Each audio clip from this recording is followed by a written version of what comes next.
प्रांगण में समारोहिक और औपचारिक गतिविधियां जारी हैं। राष्ट्रपति भवन का प्रांगण, राष्ट्रपति भवन में कुल 227 खंबे हैं और इसका प्रांगण अंग्रेजी के अक्षर टी के आकार का है। मुख्य द्वार से भीतर तक दोनों ओर हरियाली और नहर है, फव्वारे हैं और यहाँ प्रांगण की लाल बजरी कालीन की तरह चमकती हुई लगती है।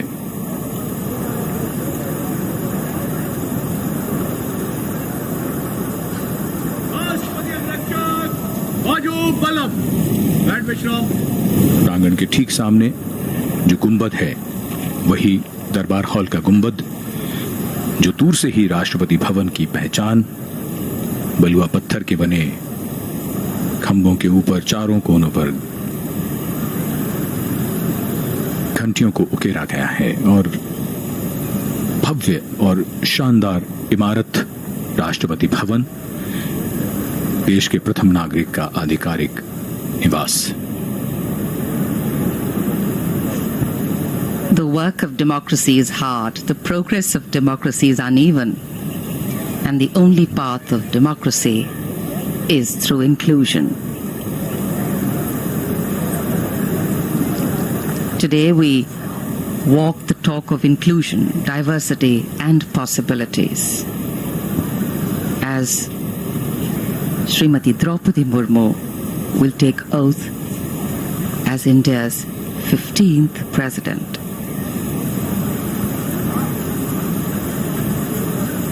As the first tribal woman President of India, Srimati Murmu has not only made her family, her tribe or her well-wishers proud, she's ensured that every Indian's heart, irrespective of origin or background, beats to the tune of the uplifting rhythm of pride, applause and joy. We belong to a country that breaks stereotypes, that raises eyebrows in surprise, and that believes in raising the bar for innovating, adapting, and coping. बहुत सी बातें जो लोगों को आश्चर्य में डाल सकती हैं, लोगों को अविश्वसनीय लगे, भारतीय लोकतंत्र ऐसा करता रहता है और जिसमें ताजा उदाहरण हमारे देश की नवनिर्वाचित राष्ट्रपति का है, साधारण पृष्ठभूमि से आने वाली और उसके बाद देश के सर्वोच्च संवैधानिक पद पर पहुंचकर उन्होंने करोड़ों करोड़ों मन को प्रेरित किया है और भविष्य में ये संदेश भी दिया है उन्होंने कि संघर्षों से जूझना है, लड़ना है और आगे बढ़ना है। The President's bodyguard here, their commandant, Colonel Anup Tiwari, the second in command, Lieutenant Colonel Ramakant Yadav. राष्ट्रपति अंगरक्षकों की रेजिमेंट भारतीय सेना की सबसे पुरानी रेजिमेंट है और इस रेजिमेंट की स्थापना सन 1773 में वॉरेन हेस्टिंग्स ने की थी। सबसे पहले इसे द गार्ड ऑफ मुगल्स कहा गया था, लेकिन बाद में इसे अनेक नाम दिए गए। इस रेजिमेंट का गठन एक विशिष्ट घुड़सवार यूनिट के रूप में हुआ। स्वतंत्रता के बाद कई बार राष्ट्रपति अंगरक्षक ने अनेक युद्ध में अपने युद्ध कौशल का परिचय दिया। राष्ट्रपति अंगरक्षक के सैनिक समारोहिक औपचारिकताओं में दक्ष हैं, वे प्रशिक्षित घुड़सवार और कुशल टैंक चालक भी हैं। The President's bodyguard on magnificent dark bay and bay-colored mounts. And in fact, the guards are riding steeds that are the tallest held by any mounted unit in the country, at a minimum of 15.5 hands. And these magnificent horses are very well looked after by the 44 Military Veterinary Hospital. A unique, distinct regiment. The personnel are handpicked, all of them at least 6 feet tall. And of course, besides performing ceremonial duties for the president, the officers and men of the bodyguards are trained horsemen, paratroopers and tanksmen. Chushul in 1962, in the Western Theatre in 1965, and in Operation Pavan in Sri Lanka in 1988. They've all seen action there.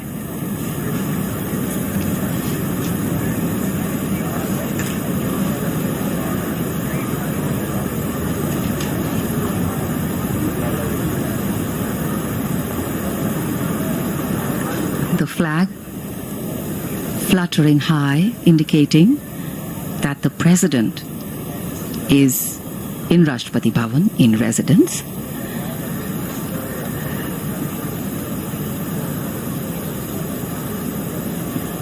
Equality, freedom, justice, pluralism, tolerance, respect, participation. The list of values that a democracy stands for include that which has been stated by earlier generations and also those which evolve as time goes by. To keep up with the times, to yet bring in tradition so that the past and the future are connected by the present. That is a legacy we leave behind. नवनिर्वाचित राष्ट्रपति का जीवन महिलाओं और बालिकाओं के लिए बड़ी प्रेरणा है। ज्यादातर समाजों में हमने देखा है कि लिंग भेद होता है, बेटा बेटी में भेद किया जाता है और ऐसे में बालिकाओं के सामने, महिलाओं के सामने संघर्ष और भी ज्यादा कठिन हो जाता है। पिछले कुछ वर्षों में सरकार ने बालिका विकास के लिए कई कदम उठाए हैं, जिनमें बेटियों को बचाने के लिए बेटियों को बचाओ और इसी के साथ बेटी बचाओ बेटी पढ़ाओ, सुकन्या समृद्धि योजना, सीबीएसई की उड़ान योजना, लड़कियों के लिए मुफ्त या राज सहायता प्राप्त शिक्षा, कॉलेजों और विश्वविद्यालयों में महिलाओं के लिए आरक्षण, माध्यमिक शिक्षा के लिए लड़कियों को प्रेरित करने की राष्ट्रीय योजना। इसके साथ साथ जो सबसे महत्वपूर्ण बात आ जाती है वो ये कि जितने भी अवसर हैं उसमें कहीं कोई भेदभाव ना हो, समानता हो, लड़कों के बराबर उन्हें भी आगे बढ़ने के वो सभी अवसर प्राप्त हों और ये सुनिश्चित हो घर से। वो समाज जब भेद नहीं करता, जब बेटा और बेटी समान हैं, तब वो समाज पूरी तरह से विकसित होता है, विकास करता है। ये ऐसी कहानियां हैं जो प्रेरणादायी हैं और जिनकी मिसालें आने वाली पीढ़ियां भी देंगी।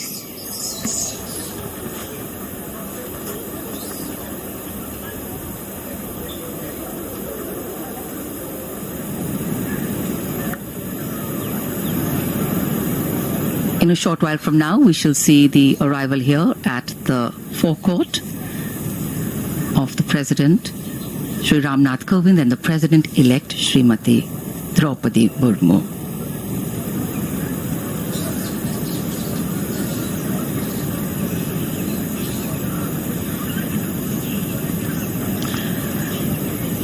As the constitutional head of the country, the President is de facto also the first citizen of India, playing a significant role of the head of state of India.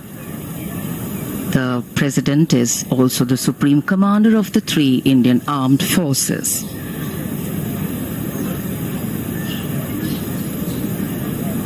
It is laid down in our Constitution that the President has the responsibility and the authority to accord with, to defend and protect the Constitution and its rule of law.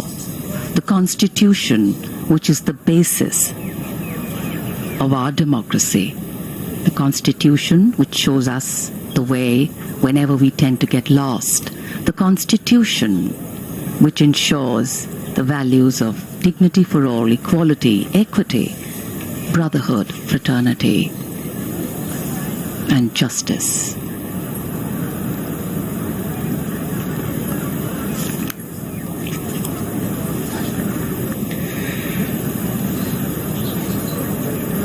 राष्ट्रपति अंगरक्षक मुस्तैद राष्ट्रपति भवन के प्रांगण में दरबार hall के सामने ये प्रांगण की मुख्य सीढ़ियां और अब से कुछ देर में नवनिर्वाचित राष्ट्रपति और निवर्तमान राष्ट्रपति दोनों यहां पधारेंगे।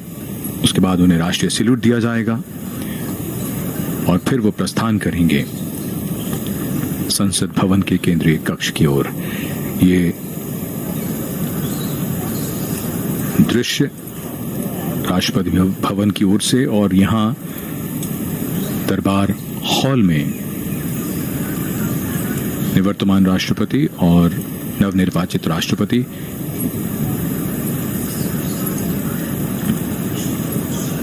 Information, an informal procession. The President of India, Shri Ramnath Kovind, and the President-elect of India, Srimati Draupadi Murmu, going past and through the Darbar Hall. Under the shadow of Lord Buddha, 5th century BC Gupta period.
Dignitaries moving towards the dais for the national salute.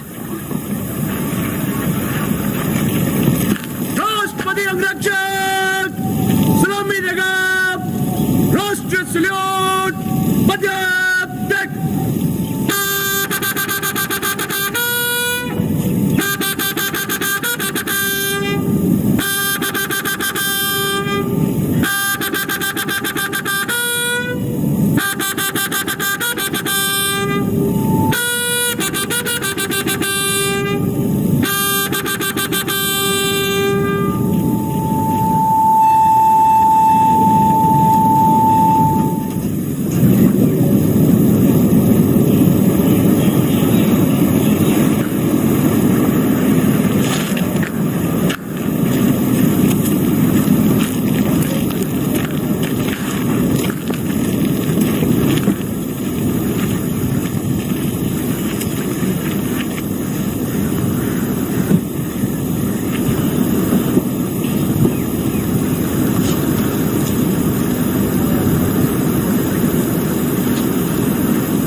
President Ramnath Kovind sitting in his vehicle and accompanying him, the President-elect, Srimati Draupadi Murmu, as they make their way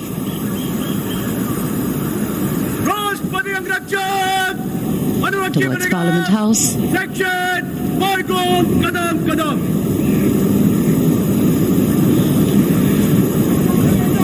Rashtrapati Bhavan से नवनिर्वाचित राष्ट्रपति श्रीमती द्रौपदी मुर्मू और निवर्तमान राष्ट्रपति श्री रामनाथ कोविंद प्रस्थान कर रहे हैं संसद भवन के केंद्रीय कक्ष की ओर। उनके साथ राष्ट्रपति अंगरक्षक,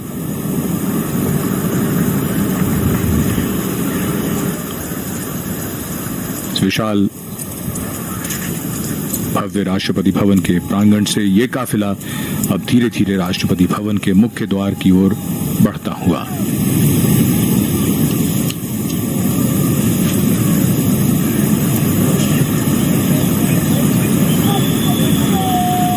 भारत के लोकतंत्र का एक महत्वपूर्ण दिन, खास मौका। देश की 15वीं राष्ट्रपति अब से कुछ ही देर में शपथ लेंगी।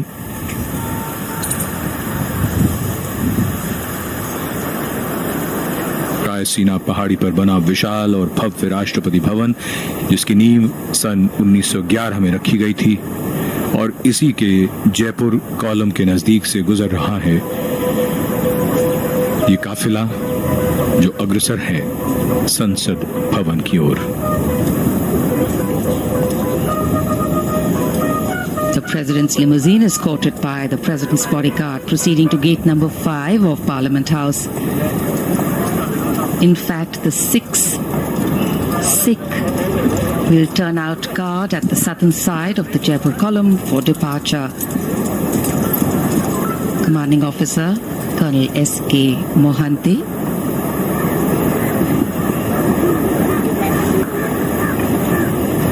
personnel from the 3 services, and we showed you shots of this earlier, have lined up the path with arms on the route and will present arms as the dignitaries pass by.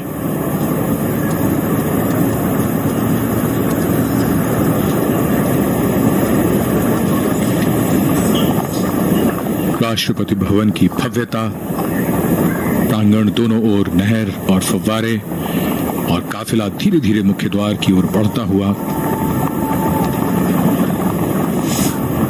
विशाल लोहे का मुख्य द्वार जो विशेष अवसरों पर खोला जाता है, और आज ऐसा ही विशेष अवसर है जब भारत की 15वीं राष्ट्रपति अब से कुछ ही देर में शपथ ग्रहण करेंगी। निवर्तमान राष्ट्रपति श्री रामनाथ कोविंद का कार्यकाल पूरा हो रहा है।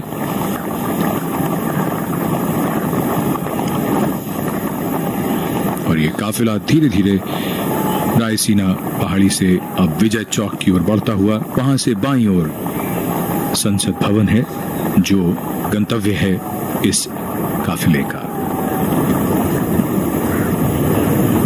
It's a very poignant moment, reflective moment for President Ramnath Kovind, and of course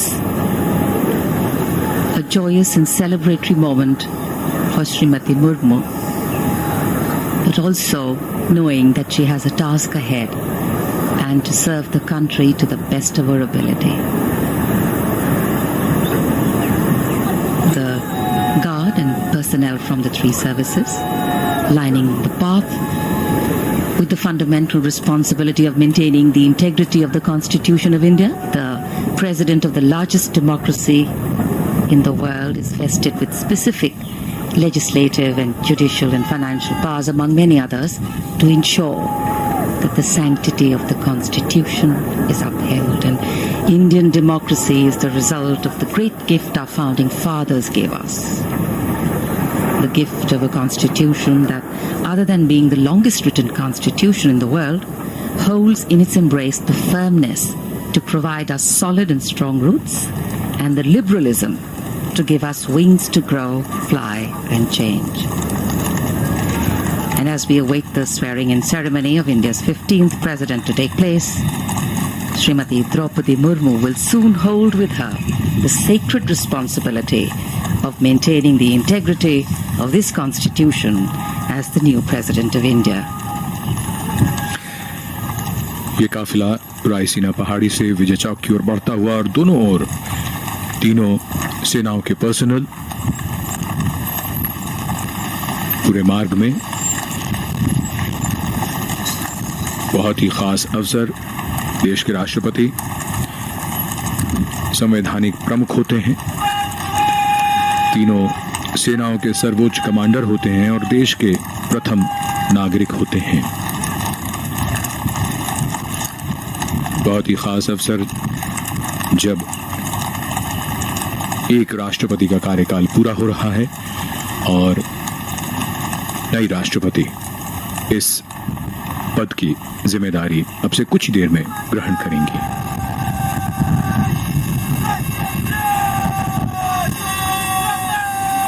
There invariably is, as a form of mainstream dialogue, a recurring reference to the values a democratic nation rests on, and moving these values from paper to people is the true test of democratic governance.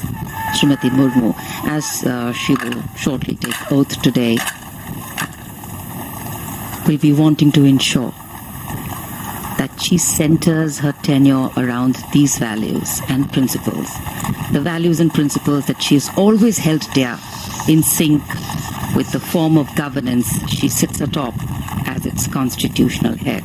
Principles of action that sustain society and democracy to be stable and successful at both the political and social levels. And it is because the scope of these often are justified and vehemently defended values is so far-reaching that they are debated and discussed at the public level.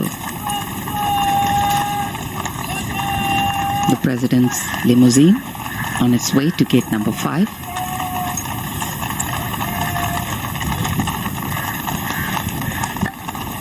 जन कल्याण की यात्रा सतत निरंतर चलती रहती है।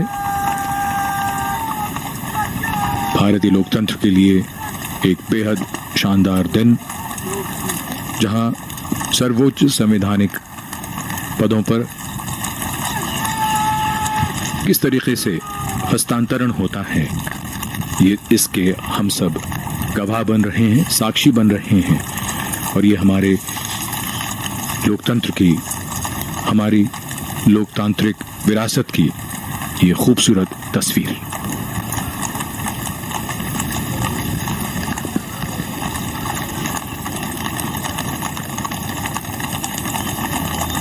संसद भवन के निकट पहुंचता हुआ ये काफिला कुछ ही देर में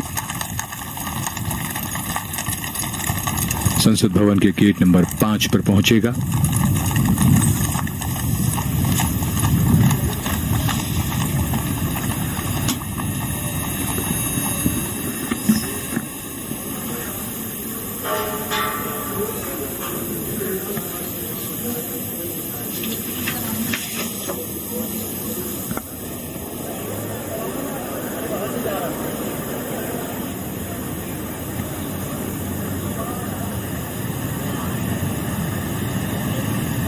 The carcade making its entry to Parliament House.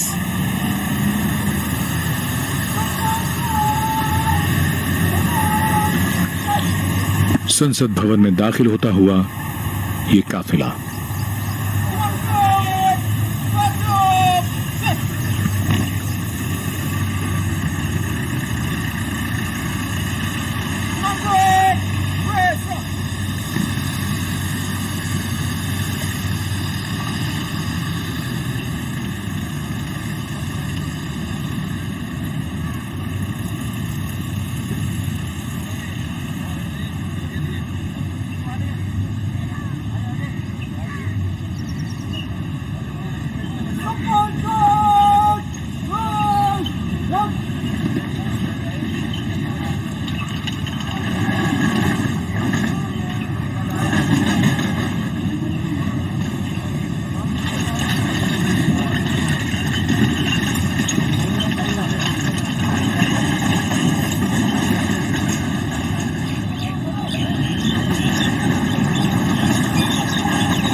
Karke has arrived in the Parliament House. The outgoing President, Mr. Ramnath Kovind, along with the President-elect, Madam Draupadi Murmu, have now reached the venue, the Central Hall of Parliament, wherein, in just a few moments from now, Madam Draupadi Murmu will be sworn in as the 15th President of India, only the second woman President of the country, the first tribal President, also the youngest President India has ever had. The President-elect being welcomed by Rajya Sabha Chairman M. Venkaiah Naidu. Along with him is Chief Justice of India, Mr. N.V. Ramanna, Lok Sabha Speaker Om Birla as well. Both the outgoing President and the President-elect being accorded the welcome outside the Central Hall of Parliament.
That's the tradition, the discipline that, we see every 5 years when the outgoing President escorts the President-elect from the Rashtrapati Bhavan to the Parliament premises, wherein in the iconic Central Hall of Parliament, the President-elect takes oath of office. Madam Draupadi Murmu will, in a short while from now, take oath as the 15th President of India in the presence of Rajya Sabha Chairman M. Venkaiah Naidu, Lok Sabha Speaker Om Birla, Prime Minister Narendra Modi, members of the Union Cabinet, also the Chief Ministers of various states, state governors as well, and a host of other dignitaries in attendance inside the Central Hall of Parliament. Chief Justice of India, Mr. N.V. Ramanna, will administer the oath of office to Madam Draupadi Murmu, who will, in a short while from now, take oath as the 15th President of India from the iconic Central Hall of Parliament. बिल्कुल अपने आप में ये ऐतिहासिक तस्वीरें कुछ ही पलों में नवनिर्वाचित राष्ट्रपति द्रौपदी मुर्मू देश के सर्वोच्च संवैधानिक पद की शपथ लेंगी। आजादी के बाद जन्म लेने वाली वो पहली राष्ट्रपति होंगी, साथ ही दूसरी महिला राष्ट्रपति और जनजातीय समुदाय से राष्ट्रपति पद तक का सफर तय करने वाली पहली महिला।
राष्ट्रपति महोदय, आदेश हो तो निर्वाचन आयोग से प्राप्त निर्वाचित राष्ट्रपति के निर्वाचन का प्रमाणन पढ़ा जाए।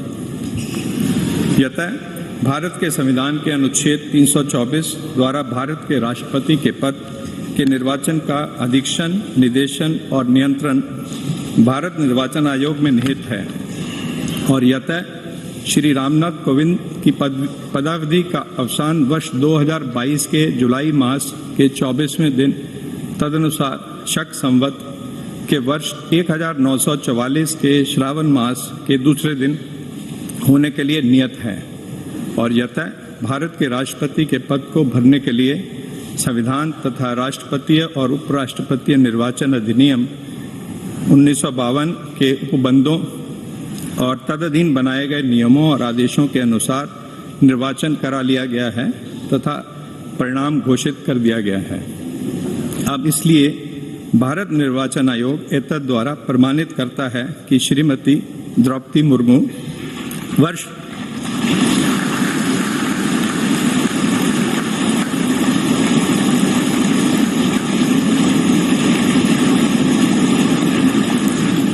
2022 के जुलाई मास के 21वें दिन तदनुसार शक संवत के वर्ष 1944 के आषाढ़ मास के 30वें दिन भारत के राष्ट्रपति पद के लिए सम्यक रूप से निर्वाचित हो गई हैं।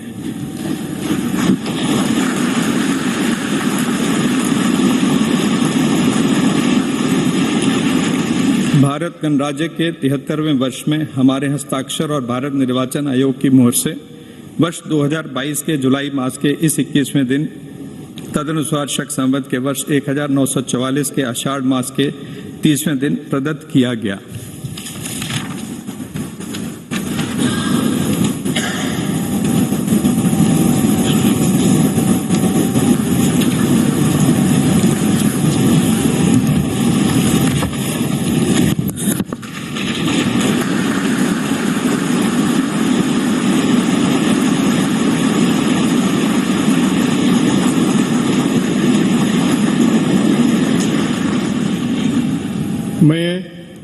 मैं द्रौपदी मुर्मू ईश्वर की शपथ लेता हूँ कि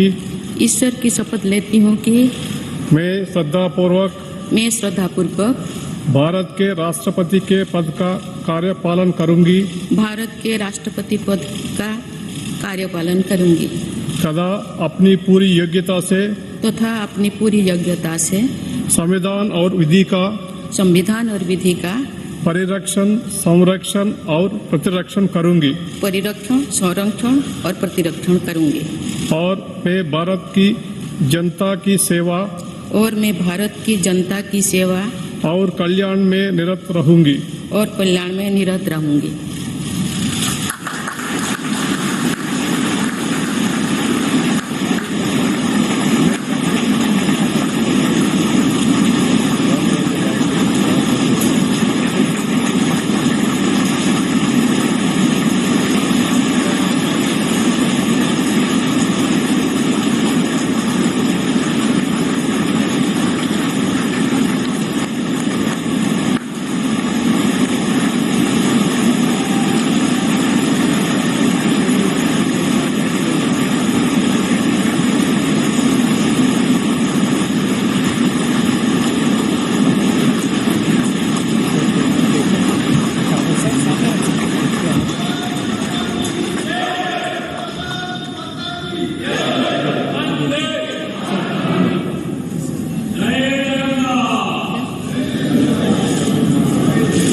राष्ट्रपति महोदया, आपका आदेश हो तो आपके पद ग्रहण की उद्घोषणा की जाए और उसे भारत के राजपत्र में प्रकाशित किया जाए। इसकी सूचना प्रमुख सेना केंद्रों तथा विदेश स्थित सभी भारतीय मिशनों, राज्य सरकारों तथा संघ शासित प्रदेशों क्षेत्रों के प्रशासकों को भेजी जाए। भारत सरकार के सभी मंत्रालयों और विभागों को भी सूचना तथा आवश्यक आदेश जारी करने हेतु भेजा जाए।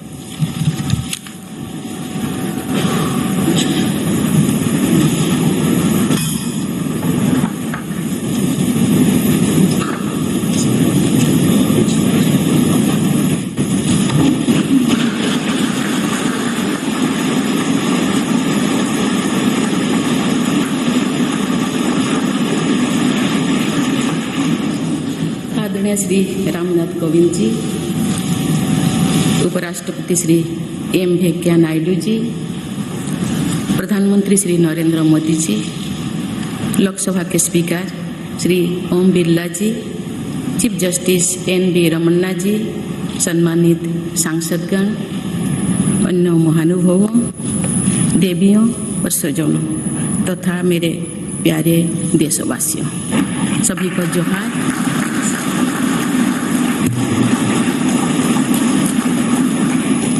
भारत के सर्वोच्च संवैधानिक पद पर निर्वाचित करने के लिए मैं सभी सांसदों और सभी विधानसभा सदस्यों का हार्दिक आभार व्यक्त करता हूँ। आपका मत देश के करोड़ों नागरिकों के विश्वास की अभिव्यक्ति है।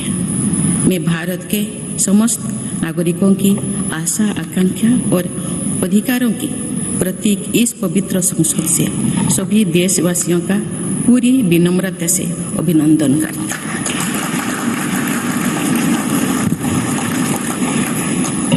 आपकी आत्मीयता, आपका विश्वास और आपका सहयोग मेरे लिए इस नए दायित्व का निभाने में मेरी बहुत बड़ी ताकत रहेगी। मुझे राष्ट्रपति के रूप में देश ने एक ऐसे महत्वपूर्ण कालखंड में चुना है जब हम अपनी आज़ादी का अमृत महोत्सव मना रहे हैं।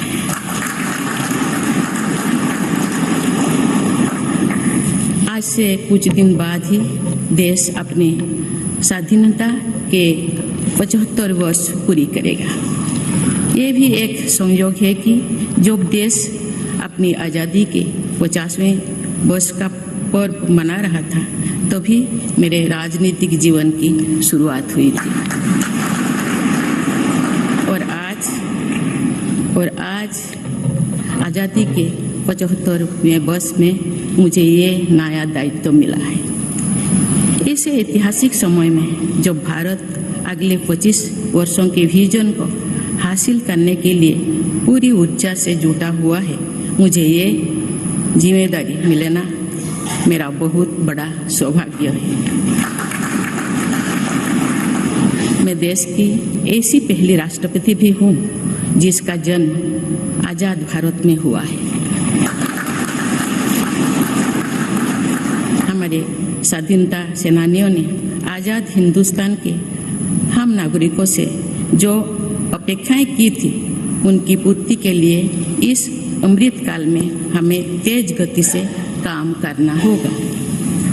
इन 25 वर्षों में अमृत काल की सिद्धि का रास्ता 2 पटरी पर आगे बढ़ेगा, सबका प्रयास और सबका कर्तव्य। भारत के उज्जवल भविष्य की नई विकास यात्रा हमें सबके प्रयास से करनी है, कर्तव्य पथ पर चलते हुए करनी ही है। काल यानी 26 जुलाई को कारगिल विजय दिवस भी है। ये दिन भारत की सेनाओं के शौर्य और संयम दोनों का ही प्रतीक है। मैं आज देश की सेनाओं को तथा देश के समस्त नागरिकों को कारगिल विजय दिवस की अग्रिम शुभकामनाएं देती हूँ। देवियों और स्वजनों, मैंने अपनी जीवन यात्रा पूर्वी भारत में ओडिशा के एक छोटे से आदिवासी गांव से शुरू की थी। मैं जिस पृष्ठभूमि से आती हूँ, वहाँ मेरे लिए प्रारंभिक शिक्षा प्राप्त करना भी एक सपने जैसा ही था। लेकिन अनेक बाधाओं के बावजूद मेरा संकल्प दृढ़ रहा और मैं कॉलेज जाने वाली अपने गांव की पहली बेटी थी।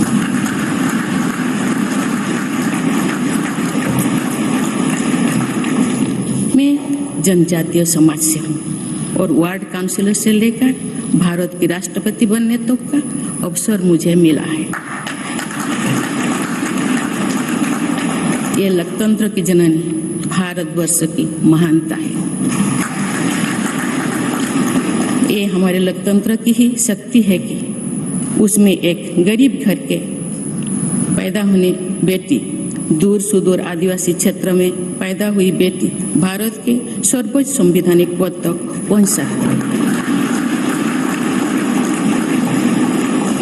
राष्ट्रपति के पद पहुंचना मेरी व्यक्तिगत उपलब्धि नहीं है, ये भारत की प्रत्येक गरीब की उपलब्धि है। मेरा निर्वाचन इस बात का सबूत है कि भारत में गरीब सपने भी देख सकता है और उन्हें पूरा भी कर सकता है।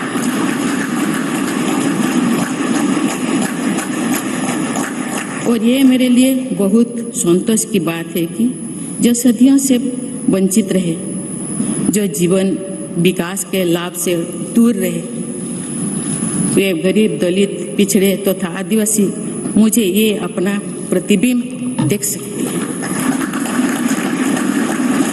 मेरे इस निर्वाचन में देश के गरीब व का आशीर्वाद शामिल है। देश की करोड़ों महिलाओं और बेटियों के सपनों और सामर्थ्य की झलक है। मेरे इस निर्वाचन में पुराने लीग से हटकर नए रास्ते पर चलने वाले भारत के आज के युवाओं का साहस भी शामिल है। ऐसे प्रगतिशील भारत का नेतृत्व करते हुए आज मैं खुद को गौरवान्वित महसूस कर रही हूँ। मैं आज समस्त देशवासियों को, विशेषकर भारत के युवाओं को तथा भारत की महिलाओं को ये विश्वास दिलाती हूँ कि इस पद पर कार्य करते हुए मेरे लिए उनके हित सर्वोपरि होंगे। देवियों और स्वजनों, मेरे सामने भारत के राष्ट्रपति पद की ऐसी महान विरासत है जिसने विश्व में भारतीय लोकतंत्र की प्रतिष्ठा का निरंतर मजबूत किया है। देश के प्रथम राष्ट्रपति डॉक्टर राजेंद्र प्रसाद से लेकर श्री रामनाथ कोविंद जी तक अनेक विभूतियों ने इस पद को सुशोभित किया है। इस पद के साथ साथ देश ने इस महान परंपरा के प्रतिनिधित्व का दायित्व भी मुझे सौंपा है। संविधान के आलोक में मैं पूरी निष्ठा से अपने कर्तव्यों का निर्वहन करूंगी। मेरे लिए भारत के लोकतांत्रिक सांस्कृतिक आदर्श और सभी देशवासी हमेशा मेरे ऊर्जा के स्रोत रहेंगे।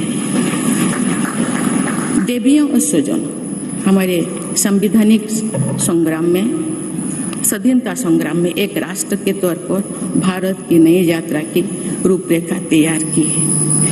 हमारा स्वाधीनता संग्राम उन संघर्षों और बलिदानों की अविरल धारा है जिसने आजाद भारत के लिए कितनी ही आदर्शों और संभावनाओं की सिंचा था।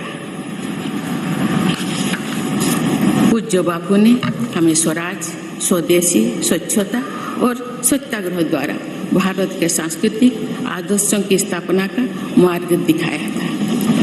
नेताजी सुभाष चंद्र बोस, नेहरू जी, सरदार पटेल, बाबा साहेब अम्बेडकर, भगत सिंह, सुखदेव, राजगुरु, चंद्रशेखर आजाद जैसे अनगिनत स्वाधीनता सेनानियों ने हमें राष्ट्र की स्वाभिमान को सर्वोपरि रखने की शिक्षा दी थी।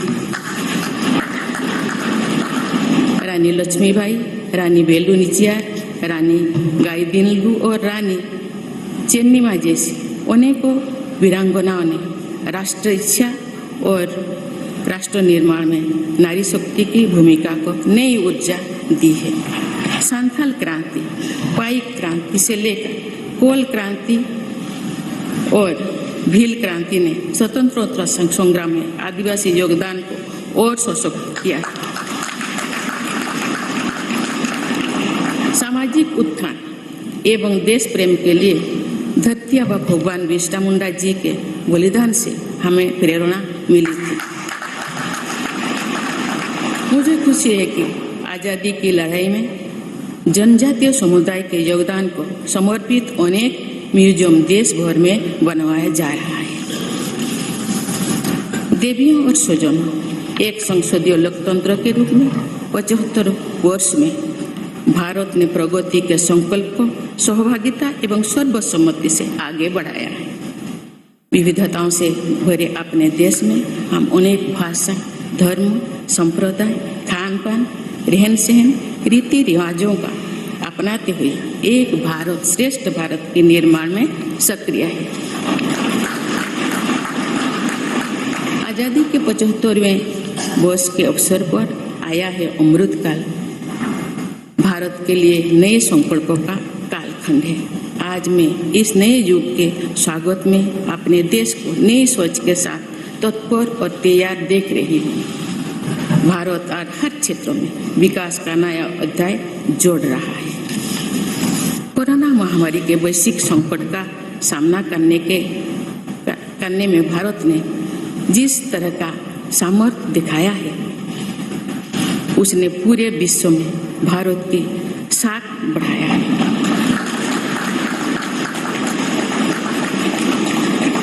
हम हिंदुस्तानियों ने अपने प्रयासों से न सिर्फ इस वैश्विक चुनौती का सामना किया, बल्कि दुनिया के सामने नए मापदंड भी स्थापित की। कुछ दिन पहले भारत ने कोरोना वैक्सीन की 200 करोड़ डोज लगाने का कीर्तिमान बनाया। इस पूरी लड़ाई में भारत के लोगों ने जिस संयम, साहस और सहयोग का परिचय दिया, वो एक समाज के रूप में हमारी बढ़ती हुई शक्ति और संवेदनशीलता का प्रतीक है। भारत ने इन मुश्किल हालात में न केवल खुद को संभाला, बल्कि दुनिया की मदद भी की। कोरोना महामारी से बने माहौल में आज दुनिया भारत को नए विश्वास से देख रही है। दुनिया की आर्थिक स्थिरता के लिए, सप्लाई चेन की सुगमता के लिए और वैश्विक शांति के लिए दुनिया को भारत से बहुत उम्मीदें हैं। आगामी महीनों में भारत अपनी अध्यक्षता में G20 ग्रुप की मेजबानी भी करने जा रही है। इसमें दुनिया के 20 बड़े देश भारत की अध्यक्षता में वैश्विक विषयों पर मंथन करेंगे। मुझे विश्वास है भारत में होने वाले इस मंथन से जो निष्कर्ष और नीतियां निर्धारित होंगे, उनसे आने वाले दशकों की दिशा तय होगी। देवियों और स्वजनों, दशकों पहले मुझे रायरंगपुर में श्री अरबिंदो इंटीग्रल स्कूल में शिक्षक के रूप में कार्य करने का अवसर मिला था। कुछ ही दिनों के बाद श्री अरबिंदो जी की 150वीं जन्म जयंती मनाई जाएगी। शिक्षा के बारे में श्री अरबिंदो के विचारों ने मुझे निरंतर प्रेरित किया है। जनप्रतिनिधि के रूप में विभिन्न पदों पर कार्य करते हुए और फिर राज्यपाल के रूप में भी मेरा शिक्षण संस्थानों के साथ सक्रिय जुड़ाव रहा है। मैंने देश के युवाओं के उत्साह और आत्मबल को करीब से देखा है। हम सभी के श्रद्धेय पटेल जी कहा करते थे कि देश के युवा जब आगे बढ़ते हैं तो वे सिर्फ अपने ही भाग्य नहीं बनाते, बल्कि देश का भी भाग्य बनाते हैं।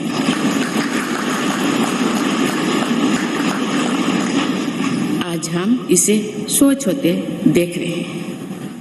वोकल फॉर लोकल से लेकर डिजिटल इंडिया तक हर क्षेत्र में आगे बढ़ रहा आज का भारत विश्व के साथ कदम से कदम मिलाकर औद्योगिक क्रांति 4.0 के लिए पूरी तरह भारत तैयार है। रिकॉर्ड संख्या में बन रहे स्टार्टअप्स में नए नए इनोवेशंस में दूर सुदूर क्षेत्रों में डिजिटल टेक्नोलॉजी की स्वीकार्यता में भारत के युवाओं की बड़ी भूमिका है। बीती वर्षों में भारत ने जिस तरह महिला सशक्तिकरण के लिए निर्णय लिए हैं, नीतियां बनाई गई है, इससे भी देश में एक नई शक्ति का संचार हुआ है। मैं चाहती हूँ कि हमारी सभी बहनें व बेटियां अधिक से अधिक सशक्त हो तथा वे देश के हर क्षेत्र में अपना योगदान बढ़ाती रहें। मैं अपने देश के युवाओं से कहना चाहती हूँ कि आप न केवल अपने भविष्य का निर्माण कर रहे हैं बल्कि भविष्य के भारत की नींव भी रख रहे हैं। देश के राष्ट्रपति के तौर पर मेरा हमेशा आपको पूरा सहयोग रहेगा। देवियों और सुजों, विकास और प्रगतिशीलता का अर्थ निरंतर आगे बढ़ना होता है, लेकिन साथ ही अपने अतीत का ज्ञान भी उतना ही आवश्यक है।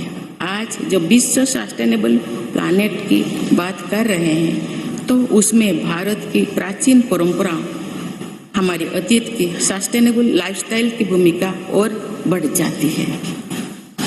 मेरा जन्म तो उस जनजातीय परंपरा से हुआ है जिसने हजारों वर्ष से प्रकृति के साथ तालमेल बनाकर जीवन को आगे बढ़ाया है। मैंने जंगल और जलाशयों के महत्व को अपने जीवन में महसूस किया है। हम प्रकृति से जरूरी संसाधन लेते हैं और उतनी ही श्रद्धा से प्रकृति से सेवा भी करते हैं। यहाँ संवेदनशीलता का आज वैश्विक अनिवार्यता बन गया है। मुझे इस बात की प्रसन्नता है कि भारत पर्यावरण संरक्षण के क्षेत्र में विश्व का मार्गदर्शक बन रहा है। देवियों और स्वजनों, मैंने अपने अब तक के जीवन में जौन सेवा में ही जीवन की सार्थकता को अनुभव किया है। श्री जगन्नाथ क्षेत्र के एक प्रख्यात कवि भीम भोई जी की कविता की एक पंक्ति है, मो जीवन पचे नर के पड़ी था जगत उद्धार।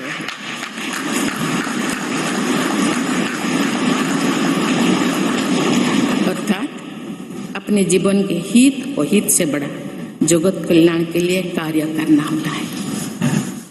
जगत कल्याण की इसी भावना के साथ मैं आप सब के विश्वास पर खरा उतरने के लिए पूरी निष्ठा व लगन से काम करने के लिए सदैव तत्पर रहूंगी। आइए हम सभी एकजुट होकर समर्पित भाव से कर्तव्य पथ पर आगे बढ़े तथा वैभवशाली व आत्मनिर्भर भारत का निर्माण करें। धन्यवाद। जय हिंद, जय Bharat.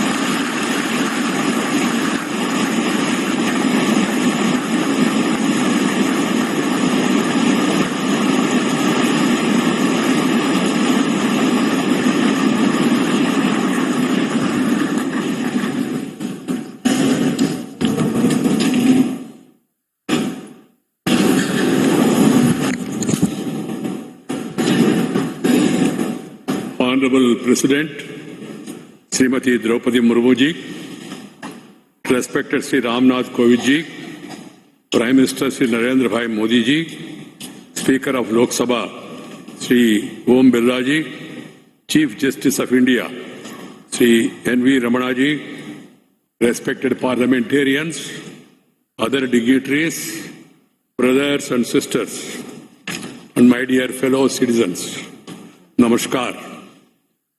Madam President, you have just addressed the members of the Parliament. I wish to read a few paragraphs from the English version of the address, and the rest of Rest may be considered as read in view of the time constraint. I express my heartfelt gratitude to all members of Parliament and legislative assemblies for electing me to the highest constitutional post of India. Brothers and sisters, we have to work at a fast pace in this Amurka Prayas or Sabka Kartavya, everyone's efforts and everyone's duty. The new development journey towards the bright future of India has to be undertaken by our collective efforts following the path of duty. We will be observing Kargil Vijay Divas tomorrow, July 26th. This day is a symbol of both the bravery and the restraint of the Indian armed forces.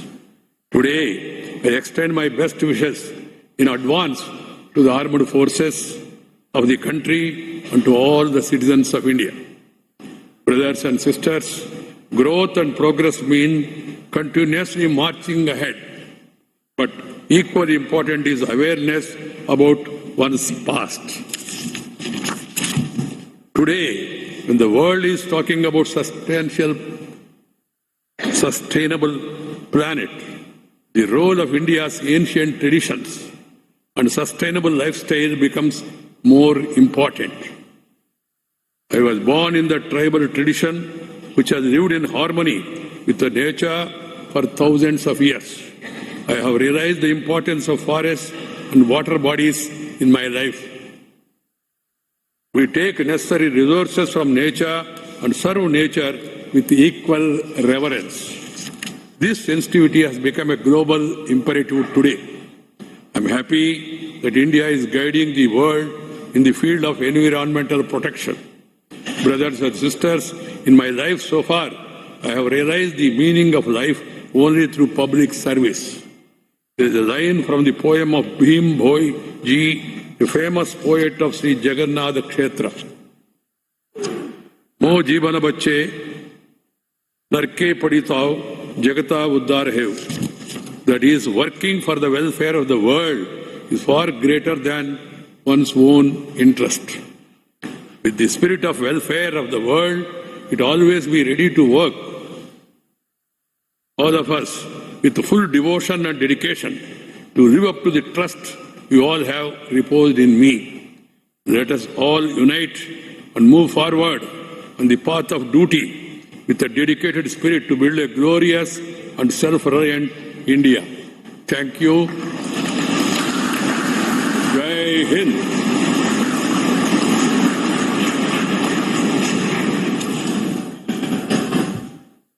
राष्ट्रपति महोदय, आपकी आज्ञा हो तो समारोह की कार्यवाही समाप्त की जाए।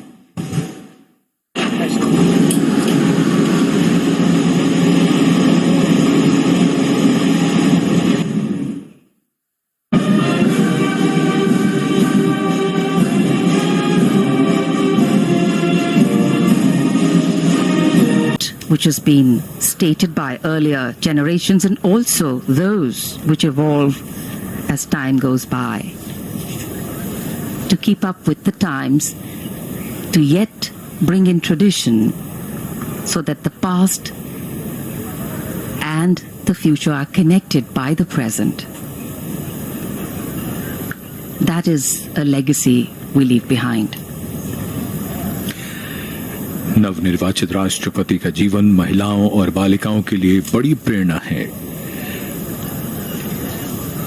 ज्यादातर समाजों में हमने देखा है कि लिंग भेद होता है, बेटा बेटी में भेद किया जाता है और ऐसे में बालिकाओं के सामने, महिलाओं के सामने संघर्ष और भी ज्यादा कठिन हो जाता है।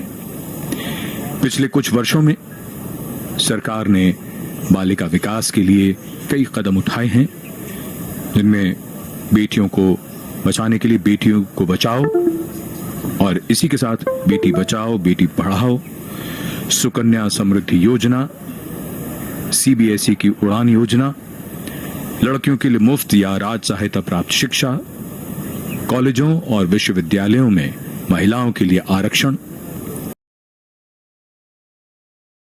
जाने वाली अपने गांव की पहली बेटी